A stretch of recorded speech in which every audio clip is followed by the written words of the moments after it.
Conheça a Unisanta. Mais de 25 profissionais das áreas de exatas, humanas, saúde e biológicas. Inscrições gratuitas e sorteio de bolsas de estudo.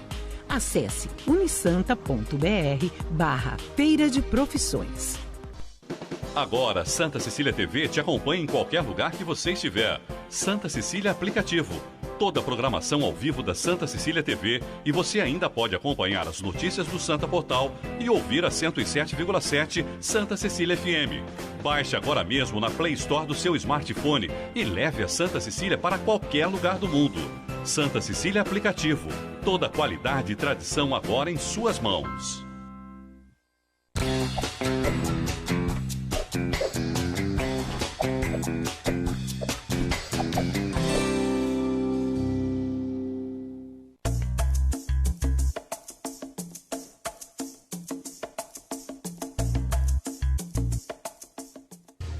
Porto e Negócios. Apoio Eldorado Brasil.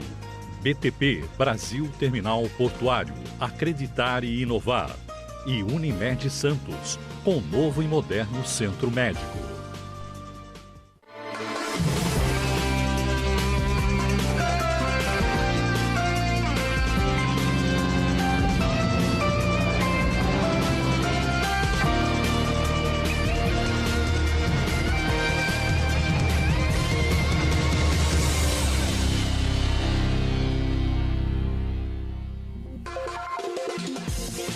Boa noite. No próximo semestre, dias 23 e 24 de agosto, temas como a desestatização do Porto de Santos serão debatidos na retomada do Santos Export. E é sobre este importante evento e também sobre a privatização do maior porto da América Latina que vamos tratar no Porto e Negócios desta noite. Aqui no estúdio, Casimiro Técio, diretor de Assuntos Portuários do Sistema Santa Cecília de Comunicação. Técio, boa noite. Obrigada mais uma vez pela parceria. Boa noite, Nathalie. Boa noite aos espectadores do Porto Negócios. E também Ricardo Molitsas, presidente do Conselho do Santos Export e diretor executivo do Sindicato dos Operadores Portuários, o SOPESP.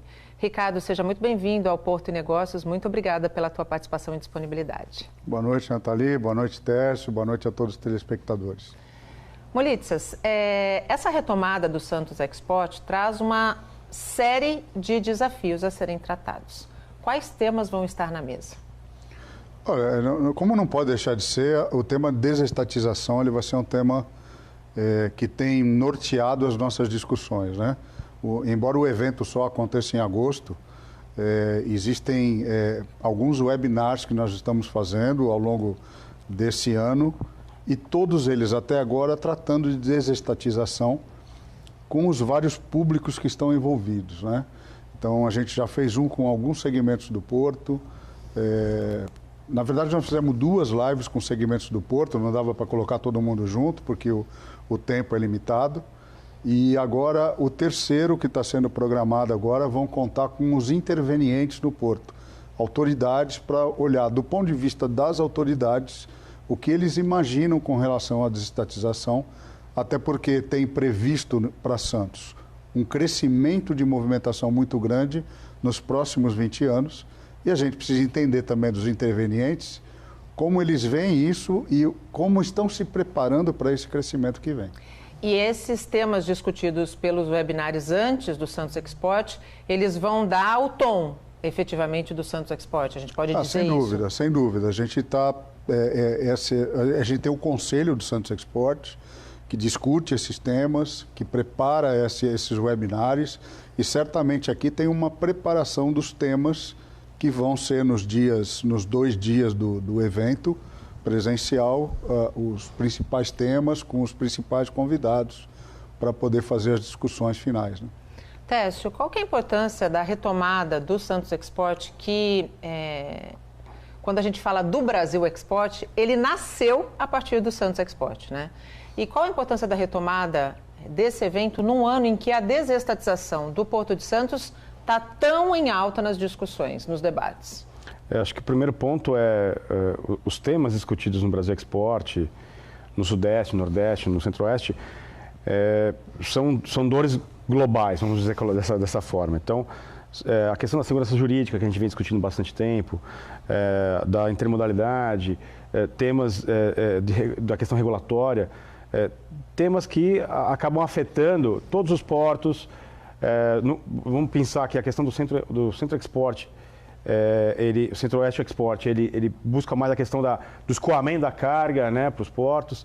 Respeitando as especificidades de cada região do país. Quando a gente dá esse zoom no Porto de Santos, obviamente, como o Molitas colocou, o assunto tem sido desestatização / privatização, mas pelo fato de Santos estar na pauta. Enfim, os estudos estão sendo feitos lá pelo BNDES. A expectativa é que em setembro, outubro, a gente tenha aí a primeira minuta desse edital. Obviamente, muitas lições já terão sido aprendidas no processo de vitória, mas é uma preocupação que deixa todos os operadores preocupados. E como o Molitas colocou agora, não é só o operador ou o armador ou o trabalhador portuário, né? Mas qual o papel dos órgãos intervenientes no processo de privatização? Essa é uma pergunta que todo mundo que acompanha, seja um ente ou outro, tem se feito muito, né? Qual vai ser o papel a partir do momento da desestatização? Sim. Por exemplo, a Polícia Federal, precisa aumentar o efetivo da Polícia Federal, porque a partir do momento que você tem uma autoridade portuária privada, por mais que a Guarda Portuária não esteja constituída dentro das forças nacionais, o papel de segurança de uma autoridade portuária privada, ele vai ser um tanto diferente, né? Então, a questão do papel da Anvisa, da Vigiagro, enfim, da Receita Federal, tem que, de fato, o governo federal, a partir do momento que ele, a par e passo, ele busca trazer o privado para a gestão portuária, ele tem que dar condições dos outros órgãos de melhorar a qualidade de serviço para o cliente. Vou dar um exemplo aqui. O porto tem que ser 24/7. Sem dúvida. Mas ele tem que ser 24/7 em todos os serviços, não só na operação. Né? Então, para isso acontecer, precisa ter um efetivo maior, né, dessas outras autoridades para, de fato, funcionar os 24/7 que a gente tanto almeja. Né? O quanto que a desestatização ou a privatização da Codesa vai influenciar no processo ou no modelo de desestatização aqui do Porto de Santos, na opinião de vocês? Olha, me parece que alguns temas, vamos dizer assim, o esqueleto, a gente tem uma noção do que vem, né? Tanto que nós temos discutido bastante em cima do modelo da Codesa, né? Avaliado as contribuições da audiência pública da Codesa, tá certo? Mas, como eu vou parafrasear alguns colegas aqui que dizem o seguinte: se a gente puder pegar o modelo da Codesa exatamente como ele saiu e botar em Santos, alguma coisa está errada. Santos é o maior porto da América Latina. Exatamente. A complexidade é muito maior. Né? A quantidade de intervenientes nesse ambiente é muito enorme. Maior. Né? Então, eu acho que precisa se fazer adaptações e a gente vem discutindo isso dia e noite, né? Durante esse processo. Está no momento da modelagem disso, né, que o Tércio falou, se espera aí em outubro essa modelagem está pronta, essa primeira modelagem. A expectativa é que em novembro se faça a primeira audiência pública. Eu acredito que não vai ser só uma audiência pública em Santos. Até por conta da complexidade do que a gente está falando, né? E o cronograma é bastante agressivo, né? O cronograma do governo é bastante agressivo. Tércio, e na sua opinião, você concorda que é preciso que de fato haja adaptações? E assim, quais adaptações no teu ponto de vista? Bom, primeiro, o próprio ministro Tarcísio ele já mencionou isso, o Piloni, secretário de Portos, também fez coro, dizendo que cada porto é um porto. Mas, obviamente, existem decisões tomadas em Vitória que eu entendo que vão ser carregadas para Santos, né? Então, a questão de um percentual sobre o faturamento da autoridade portuária como uma outorga variável, isso deve acontecer. O que a gente está discutindo é qual que é o percentual. No caso de Vitória é 7,5%. A questão da participação de operadores portuários como sócios da autoridade portuária, limitados a 15%, isso é uma coisa que deve também se replicar em Santos, com um teto de participação do bloco de operadores em 40%. A revisão da questão de revisão contratual entre a autoridade portuária privada e o operador portuário também deve se carregar, obviamente corrigindo o que foi colocado já em Vitória, mas eu vejo com novidades aqui em Santos, né? Então, provavelmente nós teremos será um modelo mais amarrado, porque a gente trabalha aqui com todos os tipos de cargas, né? Vou pegar um exemplo só, né? Cargas verticalizadas como o suco de laranja e a celulose. Quer dizer, as indústrias se instalaram no interior de São Paulo, olhando Santos como o seu porto cativo.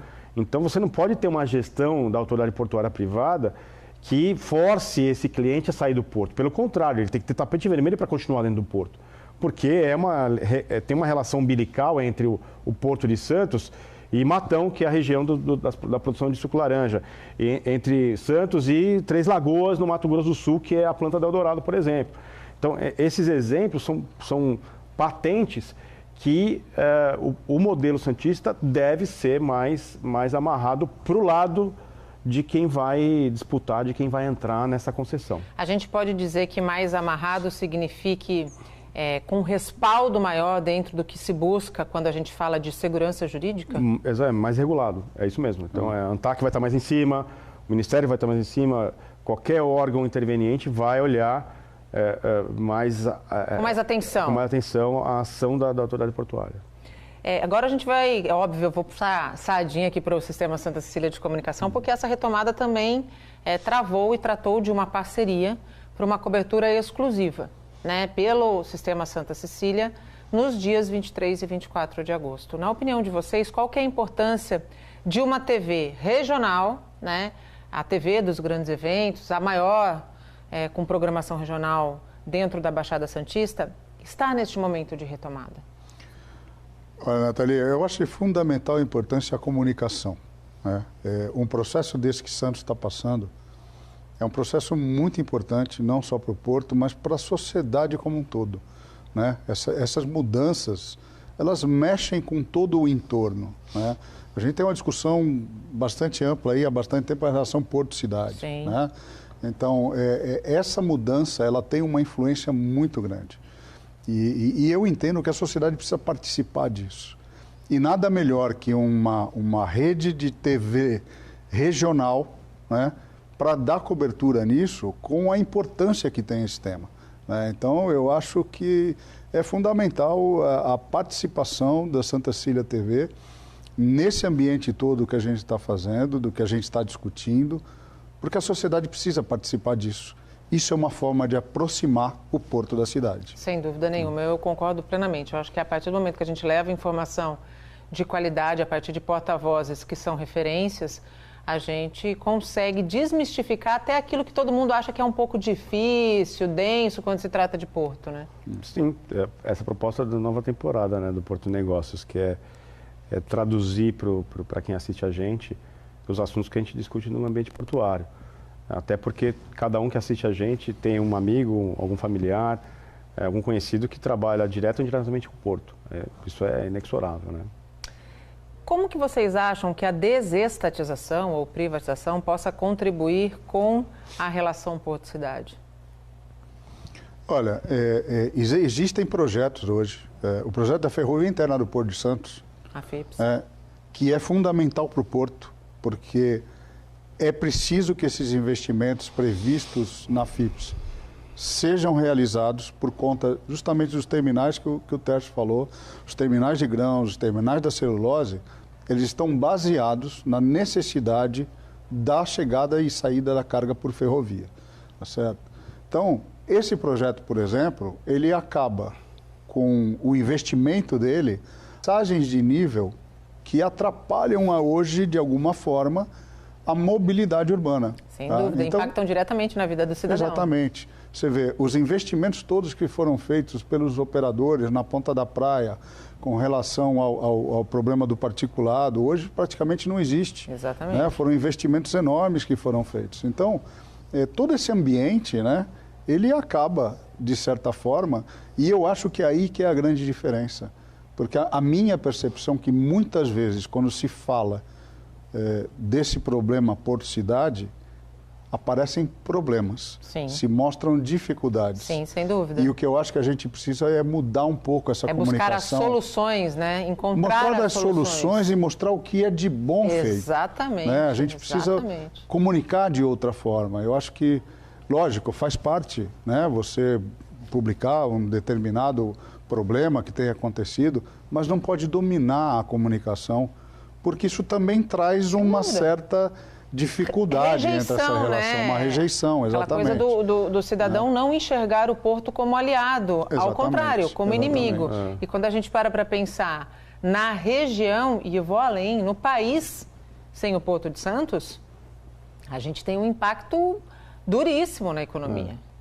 Mas eu acredito, e aí pescando a questão da relação privada, né? E só fazendo um parênteses rápido para o nosso espectador entender, quando a gente fala de privatização, desestatização. O que vai ser privatizado é a empresa, a autoridade portuária, né, a SPA. O ativo, o canal, os terminais, né, a área comum, a perimetral, a FIPS, isso vai ser desestatizado. Ou seja, vai ter uma concessão, vai ter um tempo de concessão, 35, 45, 50 anos, enfim, em que lá na frente esse ativo volta para o Estado. A mesma coisa aconteceu com os guilhermes, lá no começo do Porto. O que vai ser privatizado é a empresa, ou seja, os funcionários hoje da autoridade portuária passarão a compor um CNPJ que não é mais uma empresa pública, vai ser uma empresa privada. Aí, entrando na questão da relação porto-cidade, como é que a gente vislumbra uma relação porto-cidade com uma autoridade portuária privada? Infelizmente, né, e aí a questão do direito público, ele impede que você tenha uma relação mais proativa. Isso foi uma tristeza, a minha experiência que eu tive à frente de empresas públicas. Você sempre teve vontade de fazer um monte de coisa, só que você não pode fazer nem mais, nem menos do que está escrito. Sim. Esse é o direito público. Burocrático. Burocrático. No caso, a partir do momento que você chaveia essa empresa para o perfil privado, óbvio que o acionista vai estar olhando o retorno sobre o capital investido ali naquele projeto, mas você tem uma versatilidade de trabalhar melhor a imagem do Porto no coletivo. Então, eu entendo que essa autoridade portuária privada vai ter um papel de cuidar da relação porto-cidade com muito mais... zelo. Eu não queria usar a palavra zelo ou esmero, mas com muito mais versatilidade do que uma empresa pública. Como tudo que a gente imagina quando a gente fala de iniciativa privada. Sim. Né? Hoje mesmo, né, quando a gente fala dos operadores privados, vários terminais têm N ações sociais, ambientais, que tenham essa relação porto-cidade. Né? Posso citar vários terminais que fazem isso. Eu entendo que existe pouca divulgação e eu acho que o papel da autoridade portuária, pensando no condomínio, é assim, se colocou ovo, cacareja. Né? Fala que a gente está fazendo isso pela cidade. Porque metade das benfeitorias que foram feitas na cidade, o cidadão não sabe que foi dinheiro do Porto que foi ali. Né? Então, o Ulisses está aqui para não deixar mentir. Né? O centro tecnológico foi bancado com recursos do Porto. A reforma da rodoviária, se não me engano, a mesma coisa. Ou seja, muita coisa na cidade, não estou dizendo só com recursos de arrecadação do ISS, né, que o Porto contribui aí com 2/3, cerca de 2/3 do ISS santista, né, sem contar do lado do Guarujá, o IPTU, né, enfim. Medidas compensatórias mesmo, né? E além disso, você ainda tem as medidas compensatórias do WAVE. Tudo isso é dinheiro portuário, olhando para a cidade, cuidando da cidade. A gente faz um rápido intervalo e volta já.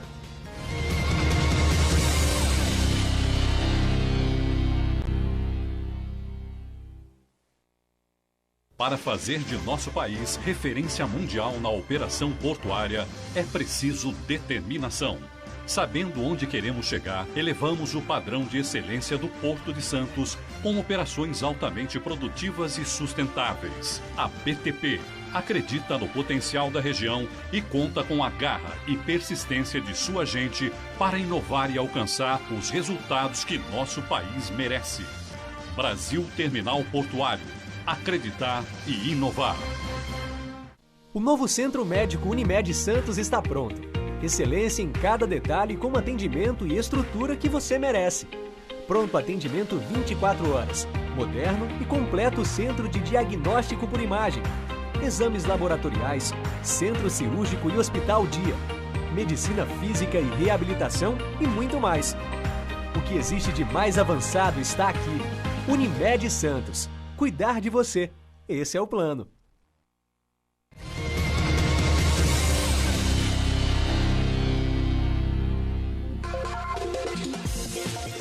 Chegamos ao segundo bloco do Porto e Negócios. Hoje comigo aqui no estúdio, Casimiro Técio, diretor de assuntos portuários do Sistema Santa Cecília de Comunicação, e Ricardo Molitzas, presidente do Conselho do Santos Export e diretor executivo do Sindicato dos Operadores Portuários, o SOPESP. Técio, você falou no primeiro bloco que a modelagem, né, da nova gestão do Porto deve estar aí definida até setembro, outubro. Os estudos estão previstos para serem entregues até julho, ou seja, o Santos Export já vai acontecer com, pelo menos, a conclusão dos estudos feitos pelas empresas, enfim, contratadas. O quanto disso é importante? O quanto respeitar este calendário de ter esses estudos concluídos até julho é importante para que o cronograma e para que os debates do Santos Export sejam, de fato, efetivos em cima desse assunto? Assim, os estudos, eles estão praticamente prontos, na verdade. Nesse momento, eles estão sendo avaliados pelas equipes técnicas da SPA, equipes técnicas do BNDES, do MINFRA, enfim, fazendo essa análise do que a consultoria produziu, né?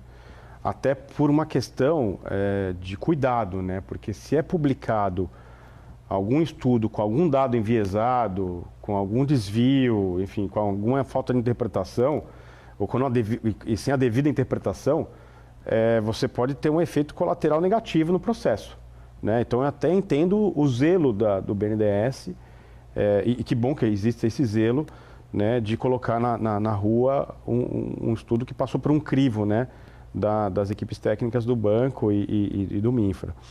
E é importante o espectador entender, esses estudos, na verdade, não tem muito a ver com o modelo de como vai ser a regra do jogo, mas são avaliações, análises, por exemplo, do passivo trabalhista, do passivo ambiental. Que impactam diretamente no momento... No caixa da concessão. Né? O que vai ser colocado de obra dentro da concessão. Todo esse detalhamento é importante para quem for avaliar a concessão, falar assim, não vou entrar nesse negócio. Né? Como agora, por exemplo, teve a SEDAI no Rio de Janeiro, que é a Companhia de Saneamento do Rio de Janeiro, foi leiloada por 20 bilhões de reais. Né?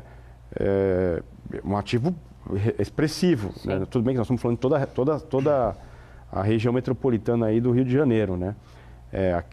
A expectativa aqui é que seja entre 10 e 15, minha expectativa Técio, né? Pode ser mais, enfim. Mas o cronograma, ele vai depender não só dos estudos, mas como o Molitzas colocou, como é que a comunidade portuária vai reagir ao modelo, né? E quem não se manifestou ainda até agora, que vai se manifestar lá na frente. Com certeza. Né? Então, assim, tem muita gente com o periscópio abaixado. Só esperando aparecer o modelo. Né? E daí a importância do Santos Export. Discutir, mas e se for assim, e se for assado? Quer dizer, esmiuçar, né? Porque alguém fala assim, mas isso aqui. Por exemplo, né, na audiência da Codesa, se falou muito de que não podia privatizar, lembrando, né, a privatização da companhia, desestatização do ativo, que não podia se privatizar porque a guarda portuária tinha perfil de força nacional, né, de força pública, né? E ficou patente na resposta da audiência da Codesa que não. É uma força que é para cuidar da operação portuária. Sim. Né? Então, e aí é importante a gente fazer o lobby do bem, né? que é aumentar o efetivo da Polícia Federal, aumentar o efetivo da Receita, enfim, das outras autoridades que faz o porto de fato funcionar também. Ricardo, a gente está aí com uma campanha, um calendário nacional / estadual de vacinação contra a Covid-19, mas o Brasil, apesar de já ter vacinado um número expressivo, está muito longe daquilo que os especialistas chamam de imunidade de rebanho, que daria tranquilidade para uma retomada ao novo normal, e isso impactando, inclusive, diretamente outros aspectos da economia. Nesse sentido, o modelo que vai ser adotado para o Santos Export, ele vai ser um modelo híbrido, vai ser um modelo à distância, vai ser um modelo presencial, com distanciamento. E quando houve a primeira live, ainda havia a indefinição com relação se seria em Santos ou se seria no Guarujá. Já tem isso definido? Já temos resolvido, o evento vai acontecer no Guarujá. Ele deve ser um evento híbrido. O ano passado, o Fórum Brasil Export já fez isso, localmente, até por conta já da pandemia, né? Localmente, patrocinadores, autoridades e alguns convidados, né? E o maior público online, né? Esse é o que a gente tem agora, né? Até agosto, pode ser que esse cenário mude. Sim. E se faça alguma alteração. Mas me parece que a parte online, ela veio para ficar. Deu muito certo, tanto no Brasil Export quanto em qualquer outro qualquer evento, tipo, né, de negócio, evento, isso veio para ficar. É uma relação de trabalho que já deveria ter sido implantada, mas que foi forçada por conta da pandemia, né? E vou dizer mais, assim, a ferramenta de conferências pela internet, ela repercutiu o aumento da participação. Sem dúvida, porque você pode participar de qualquer lugar que você estiver. Inclusive o Condesb nunca teve o índice de quórum pós-pandemia pelas reuniões online. Assim, todos os prefeitos participam de todas as reuniões, porque o online... Não tem mais desculpa, né? Não. Também era desumano, coitado. O prefeito Peruíbe vinha até normalmente é sempre no epicentro, Santos, né, da Santos, pegar 2 horas de estrada para uma reunião. Se bem que eu não acho nada desumano, porque é uma vez por mês só. Né? E os problemas metropolitanos carecem de soluções metropolitanas, né? E os nossos prefeitos precisam ter um diálogo cada vez mais linear. Sim, sim. Sim, sim, né? Eu sou uma defensora da visão metropolitana. Concordo. Não, é importantíssimo. É importantíssimo. O Montoro falava, o cidadão mora no município. Exato. Que é a corrente municipalista, né? Sim. Eu acho que assim, o cidadão mora na metrópole. Ele mora na região. Exatamente. Movimento pendular, trabalha na cidade do lado, depende da economia da cidade do lado, as cidades se conversam. É o porto. A gente está falando do porto. Falar, olha o porto aí. Olha o porto. Olha o porto aí. Né? O porto não é de Santos, não é do Guarujá, o porto é do Brasil. Né? E o tanto que o porto impacta na Baixada Santista. Tira o porto daqui. Né? Então, assim, quando a gente fala em relação ao porto-cidade, é um desafio que não diz respeito só ao impacto em Santos, ao impacto no Guarujá, mas ao impacto em nível regional, metropolitano. Por isso que é importante que os prefeitos também estejam sempre nas discussões do que diz respeito ao porto. Ah, não tem dúvida. Essa relação porto-cidade, ela não fica restrita a Santos, né? O Porto de Santos, como você falou, o Porto de Santos não é de Santos. Ele é da região, ele é de São Paulo, ele é do Brasil, né? Vamos lembrar que 30% do PIB nacional passa por Santos. Exatamente. Então, e a Interlândia, né, mudar um pouco, a Interlândia para nós o termo é fácil, mas a Interlândia é aonde o porto chega, ou seja, a área de influência do porto. Se você olhar hoje a área de influência do porto, ela deve pegar aí pelo menos 40% do território nacional. Sim. Que é a área de influência do Porto de Santos. Né? Então, aí dá para ter uma ideia da importância do que nós estamos falando. Né? Eu preciso fazer uma pergunta, porque nós já discutimos isso em outros programas. As pessoas têm muita resistência à privatização, né? tem ainda aquela ideia pré-concebida de que é pecado você buscar o lucro, é pecado você buscar a excelência, né? É como se a iniciativa privada vivesse de benemerência, a gente sabe que não, né? Numa possível privatização, muito se pergunta, e é importantíssimo esclarecer, como é que fica a relação de trabalho? Porque há aqueles que defendam que privatizando vai haver uma onda de desemprego, né? E é isso que a gente precisa esclarecer e fomentar a todo tempo para que as pessoas entendam o processo. É uma boa pergunta, Nathalie. Assim, acho que o primeiro ponto, pensando na questão do lucro, né? Porque, infelizmente, o Brasil criou uma cultura, e eu acho que muito em função da nossa cultura religiosa, de achar que o lucro é pecado, né? Se você pega as religiões calvinistas, o luteranismo, enfim, é patente que o trabalho dignifica o homem. Sim. E o trabalho, o fruto do trabalho, obviamente, é o seu salário. Seu salário, seu lucro, enfim, né? Você criar o seu patrimônio, etc. Então, o lucro nada mais é do que o retorno do capital investido.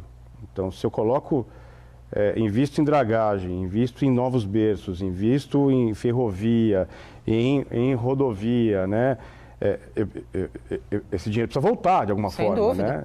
E tem que remunerar esse capital, né? Então, isso para mim é muito simples. Mas com relação ao emprego, e aí o público versus o privado, né? Quando você vai para o setor público, você não tem uma política de bonificação de resultado como tem no setor privado, né? Então, por exemplo, a gente, quando eu estava à frente da SPA, a gente conseguiu reverter o caixa da empresa. Tivemos bônus? Não, ninguém teve bônus, né? E o pior, quando você distribui bônus numa empresa pública, tem que ser igualitário para todo mundo. Ou seja, aquele trabalhador que fez pouquíssimo ou quase nada ganha a mesma coisa que aquele que ralou. Que deu sangue. Ou seja, tratar desigualmente os desiguais, Rui Barbosa, né, tinha essa máxima, é algo que você consegue fazer no seu privado, né? Eficiência, buscar resultado. Qualificação. Né? Não é se acomodar. E veja, quando eu falo isso, não estou querendo generalizar o funcionalismo público, pelo contrário. Não. Tem muita gente muito boa, exatamente, né, que trabalha nos órgãos estatais, seja empresas públicas, seja órgãos, autarquias, mas na hora que a gente pega o geral... há uma grande insatisfação com o serviço prestado. Né? E aí, o que acontece com aquele funcionário que não está trabalhando? Ele está prejudicando quem? Ele está prejudicando quem trabalha. Sem dúvida. Porque desmotiva quem trabalha, né? Desmotiva quem dá resultado. Então, e outra, o Estado não tem que estar em todos os lugares, onipresente, onipotente, em todos os setores da economia, né? E vou fazer aqui uma ressalva. O setor de rodovias foi concessionado, foi privatizado. Se alguém se lembra da época da qualidade das rodovias do passado... Olha, eu não preciso ir muito longe, não. Eu vivi alguns anos em Goiânia e quando eu pegava a estrada para vir de Goiânia ao estado de São Paulo, é nítido, né, a diferença da qualidade daquilo que você encontra a partir do momento do quilômetro privatizado. Das 20 melhores estradas nacionalmente, as 20 são concessionadas. 19 a 18 estão no estado de São Paulo, né? Os aeroportos foram também privatizados, né? Concessionados. É só você ir no aeroporto de Florianópolis antes da concessão, pós-concessão, e você vê a diferença da qualidade do serviço, né? Da limpeza do aeroporto, do tempo de fila, enfim. Da qualidade do serviço prestado, exatamente, né? Aeroporto, rodovia, as ferrovias foram também concessionadas até por uma questão de capacidade de investimento. Agora é o setor portuário. Então, assim, ninguém precisa ficar cabelo em pé. O que a gente tem que fazer, usando toda a estrutura que o Santos Export está promovendo e que os espaços de discussão está posto para promover, é a gente discutir intensamente o processo de privatização, né? Então, eu faço um convite a quem ainda não parou para conversar, que se envolva porque o negócio vai vir. É um caminho sem volta, né, Molitzes? Sem dúvida, Nathalie, o caminho é sem volta. O Tércio tinha dado exemplo dos aeroportos, né? Você vai em Guarulhos hoje, você quase não tem fila, você tem tecnologia aplicada, né? A operação do aeroporto. Isso é um caminho que não tem volta, como a gente estava falando agora há pouco das videoconferências. Sim. Não tem volta. Quer dizer, hoje é muito mais fácil você acessar, você vai fazer uma reunião com o governo federal hoje, é muito mais fácil você fazer e muito menos custoso. Sem dúvida. Antes você te pegava um avião, ia a Brasília, né, ficava algumas horas esperando para ser atendido e tal. Hoje as reuniões acontecem com menor custo, acontecem no horário, terminam começa no horário, termina no horário. né, termina no horário. Então veja... O aumento da produtividade, né? O benefício que tudo isso tem trazido. Né? E quando a gente fala de trabalho, de relação de trabalho, é mais ou menos como a lei de Darwin, né? Vai permanecer no mercado quem se adaptar a todo esse processo. Não vai permanecer aquele que tiver algum tipo de resistência ao novo que já está aqui, né? Isso é importante que você mencionou sobre a questão da relação trabalho, né? O Molitzes deu o exemplo aqui do aeroporto, que você não pega fila, né? Então, hoje, os aeroportos modernos, você passa o seu ticket na cancela, no QR Code, e você entra. Não tem mais aquele cidadão que fica no plim, plim, plim, plim, com um aparelhinho. Aí alguém pode falar assim, nossa, mas perdeu um emprego ali, né? Depende. Porque atrás daquele sistema que foi instalado, da manutenção daquele equipamento, enfim, da automação de um aeroporto, de um porto, você tem mão de obra por trás disso. Sem dúvida. Né? Mas, como você disse, é um outro tipo de mão de obra. Qualificada, preparada. Então, o que aconteceu com o Uber, com o Airbnb, com os mercados de disrupção, né, disruptivos, vai acontecer no mercado portuário em algum momento. Né? A gente foi para Singapura no ano passado, nós tivemos a oportunidade de encontrar um mundo de disrupção. Né? Quando a gente começou a usar o Decolar para escolher passagem, né? Agora tem 1, 2, 3 milhas, enfim, tem os concorrentes. Em Singapura já tem um Decolar para o container já. Você que quer Os navios gigantes já estão chegando lá. Mas são soluções que estão... Exatamente. E não é isso, nós vimos um sistema lá, esse do container que ele está falando, e um rapaz de, sei lá, 19, 20 anos, ele desenvolveu um sistema para usar os slots vazios no navio com um frete mais barato. Então ele fazia a busca disso. Então, em cima da hora do fechamento do navio, ele botava aquele espaço ainda disponível, à disposição, tudo por um aplicativo. Por um clique. Um clique. Né? Você não pega uma passagem aérea por 50% de desconto? Sim.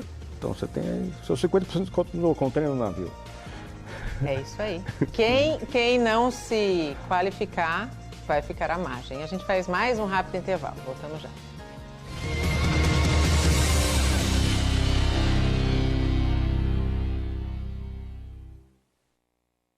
Para fazer de nosso país referência mundial na operação portuária, é preciso determinação. Sabendo onde queremos chegar, elevamos o padrão de excelência do Porto de Santos com operações altamente produtivas e sustentáveis. A BTP acredita no potencial da região e conta com a garra e persistência de sua gente para inovar e alcançar os resultados que nosso país merece. Brasil Terminal Portuário. Acreditar e inovar. O novo Centro Médico Unimed Santos está pronto. Excelência em cada detalhe com atendimento e estrutura que você merece. Pronto atendimento 24 horas. Moderno e completo centro de diagnóstico por imagem. Exames laboratoriais, centro cirúrgico e hospital dia. Medicina física e reabilitação e muito mais. O que existe de mais avançado está aqui. Unimed Santos. Cuidar de você. Esse é o plano.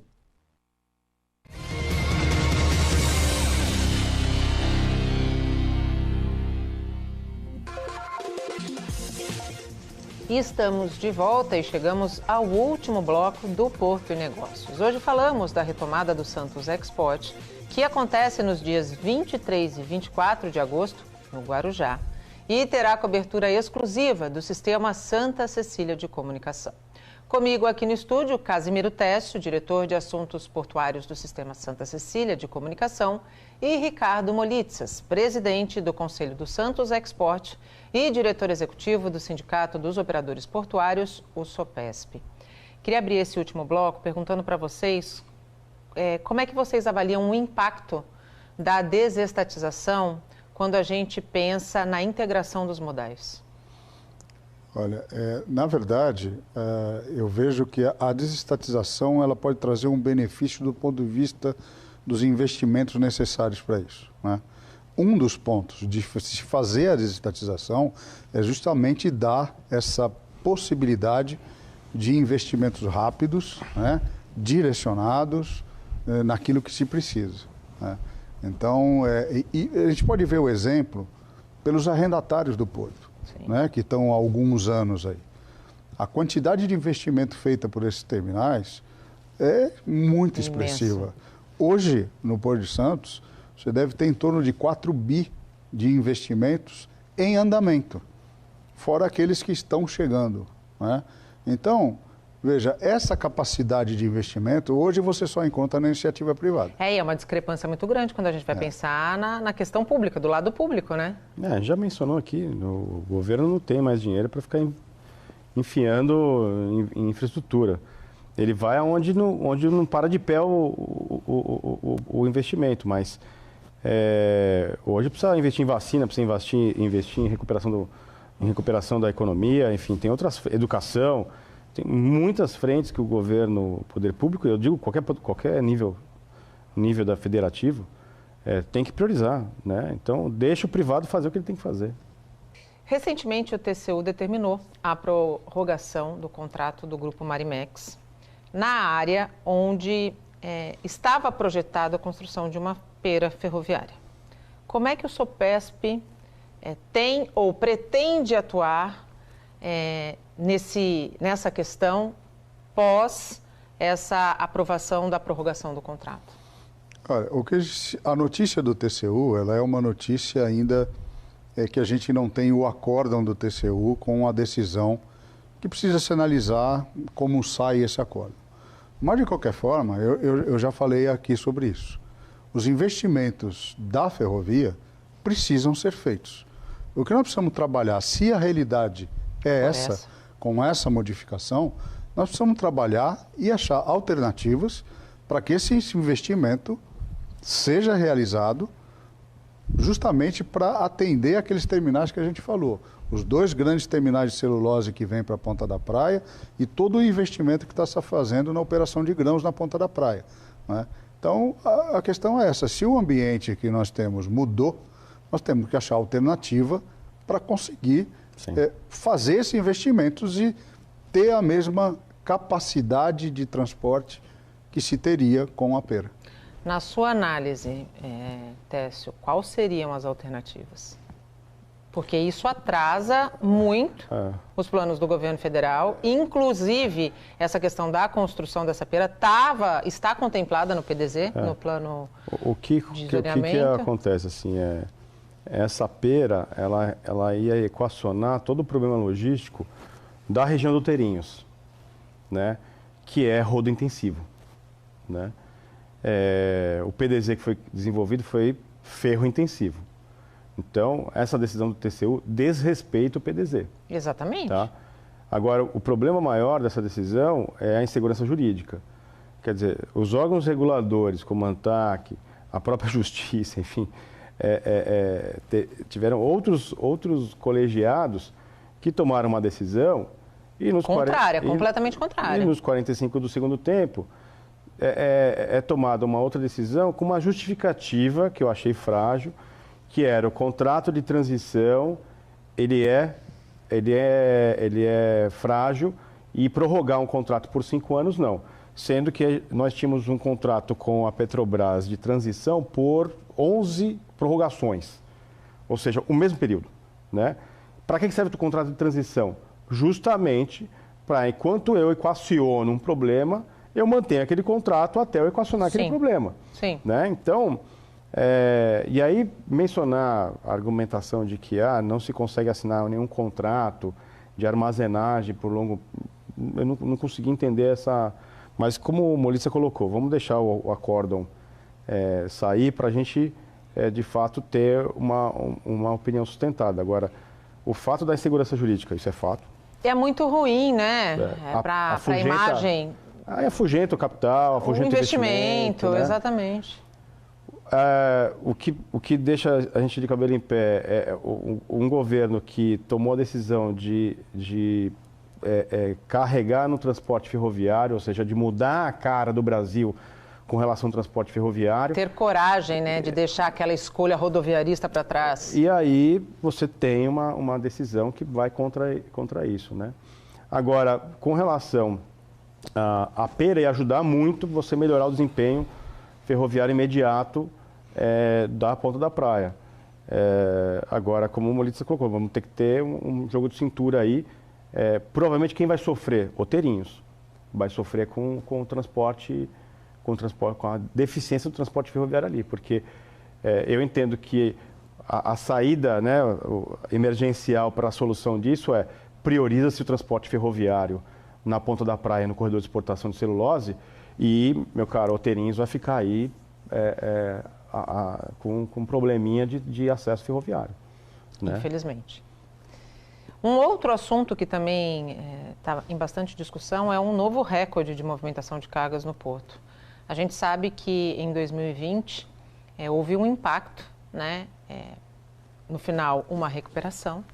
E agora a gente tem um novo recorde, né?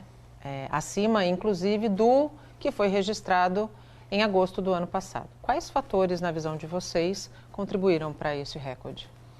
Olha, eu acho que teve eu não sou muito especialista no assunto do agronegócio, mas me parece que houve um atraso na safra esse ano, né? E aquilo que é distribuído ao longo do ano acabou tendo uma concentração em alguns meses.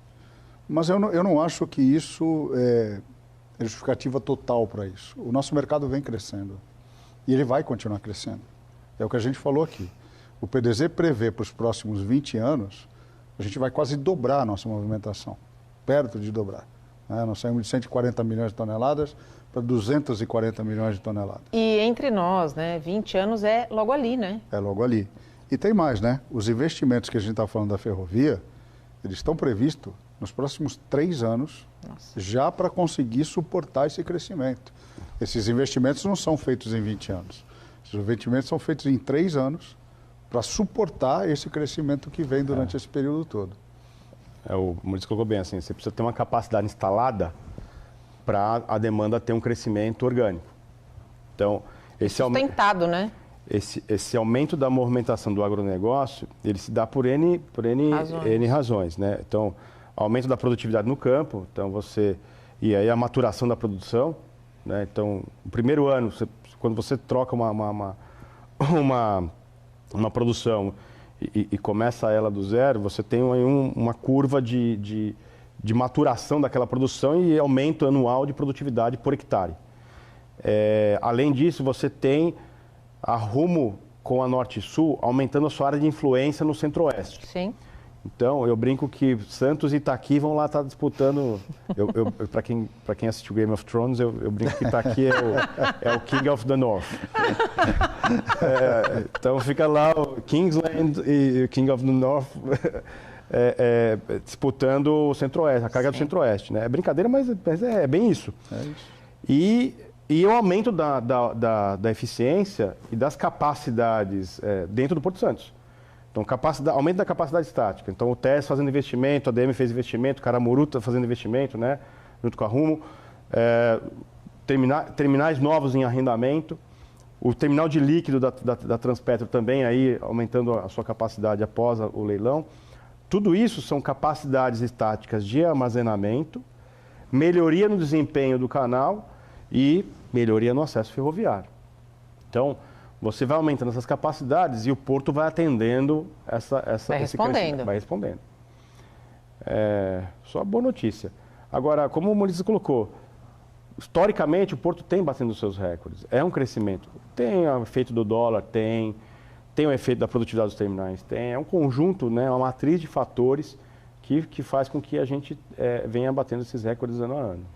Voltando para o Santos Export, como vai ser a participação feminina na edição do Fórum? Agora puxando sardinha para as mulheres. Olha, na verdade, o Fórum Brasil Export, desde que iniciou, ele tem mulheres participando, né? E esse ano foi criado um conselho feminino, Sim. né? E o Conselho Internacional, que também tem várias mulheres, em todos os outros, no Conselho do Santos Export, nós temos mulheres trabalhando junto conosco. Agora, o que eu costumo dizer é o seguinte, Nathalie, a gente não tem homem e mulheres no fórum e nos conselhos. Nós temos profissionais extremamente competentes nas suas áreas. A gente não pode fazer essa distinção. Gênero, né? Porque, na verdade, a gente tem gente muito competente, né? E aí, seja homem, seja mulher. Pouco importa, Eu acho que né? Pouco importa. Pegando esse gancho dessa fala do Mulitsas, Técio, você avalia, que já foi presidente da SPA, você avalia que tanto a SPA como o Porto, de uma maneira geral, ele já está com a mesma visão que o Mulitsas disse aqui, profissionais independentes de gênero, desenvolvendo bem as suas funções? Ou ainda isso é um desafio? Não, acho que o processo de melhoria contínua, né, de capacitação, enfim, que é também das propostas da Unisanta, junto com o Porto, com a APA agora, nessa parceria, né, com a Associação Americana das Autoridades Portuárias,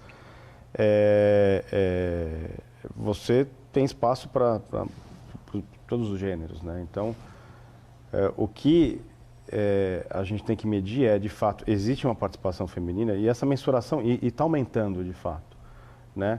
Eu me lembro quando eu entrei na engenharia da Escola Politécnica, entra anualmente 750 alunos. Eu acho que no meu ano, se entrou 150, 200, era o máximo, né? Eu fiz engenharia naval, na minha classe eram 40, 50 alunos, tinham 6 meninas, né? Hoje, já o número da presença feminina na Poli é muito maior, né? E isso está acontecendo no Porto também. Então, inclusive, nós demos uma reportagem aqui na Santa Cecília, que o curso da FATEC, né, de gestão portuária, tem mais mulher do que homem hoje. É verdade. Então, e aí é uma questão de adaptação no mercado, né? Esse mercado já está com um olhar diferente? Eu acho que é uma questão geracional também, né? É geração. A geração anterior, pelo menos a minha, né? A nossa. Todo mundo aqui vamos botar na mesma geração. A nossa geração. Era a geração em que engenharia era coisa de homem, né? E ciências médicas era coisa de mulher. Hoje, eu acho que isso tem, pelo menos na engenharia, isso acabou, né? Agora, vai ter um efeito gradativo da presença feminina. Foi até interessante que eu tive uma missão para a Inglaterra, e aí eu fiquei um dia inteiro participando de uma dinâmica sobre inclusão de gênero, né? O quão sutil é a inclusão de gênero. Sem dúvida. Né? Então, ele passa por um ambiente decorado. Por exemplo, o cenário do Porto Negócios. Ele é gênero inclusivo, né? Então, eu falei assim, não é possível. Botar o cinza já é gênero inclusivo. Por que pareça, né? Inclusive, isso foi uma das montagens que a gente fez no estúdio. Exatamente. Parece que é brincadeira, mas é verdade. Então, é um processo. É um processo. O mais importante é quem está no topo da gestão, né? O CEO, né? O presidente de empresa, o presidente de conselho de administração, os conselheiros de administração de uma empresa, terem consciência disso. Sem dúvida. Né? De criarem um ambiente, como o Bonitza colocou, que todo mundo esteja trabalhando e ninguém esteja olhando assim, nossa, tem muito homem aqui, ou nossa, tem muita mulher aqui. Quer dizer, está equilibrado. Aqui tem profissional. Essa isso tem que ser a visão. Né? Até porque, graças a Deus, a sociedade está acordando e tem cobrado essa questão do gênero inclusivo. Quando as coisas acontecem de forma natural, você não precisa estabelecer cotas, né? Não mesmo. Que é um assunto polêmico que eu não vou colocar nessa pauta aqui hoje. Não, sem pauta, até porque o nosso tempo acabou, tá vendo? Uma hora passa rapidinho. Molitsas, eu queria muito agradecer a tua disponibilidade de estar conosco aqui nessa noite e que venha o Santos Export. Obrigado, Nathalie. Obrigado, Tércio, pelo convite. Gostei bastante de participar aqui com vocês. E estamos à disposição lá no Conselho do Santos Export para as discussões que são necessárias. Muito necessárias. Tércio, muito obrigada mais uma vez pela parceria essa noite. Obrigado, Nathalie. Obrigado, Molitsas, por aceitar o convite. E obrigado a você, né, que está em casa, e o internauta que acompanha a gente e que está dando essa satisfação de ter os nossos hits e os likes na internet. É isso aí. O Porto e Negócios termina agora. Obrigado a você que ficou conosco. A gente se vê na quinta-feira que vem, às 8 horas da noite. Até lá. Tchau.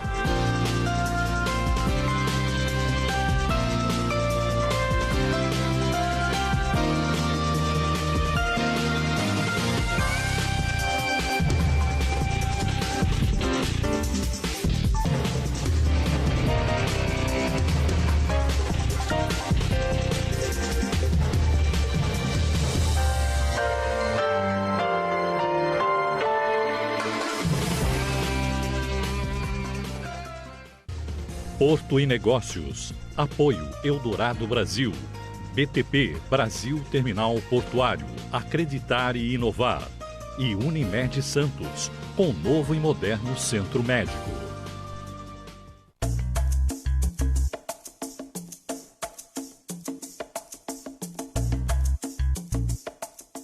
Programa JB. Oferecimento Alhambra Móveis. Modernidade e bom gosto. Centro e Shopping Praia Mar. Belle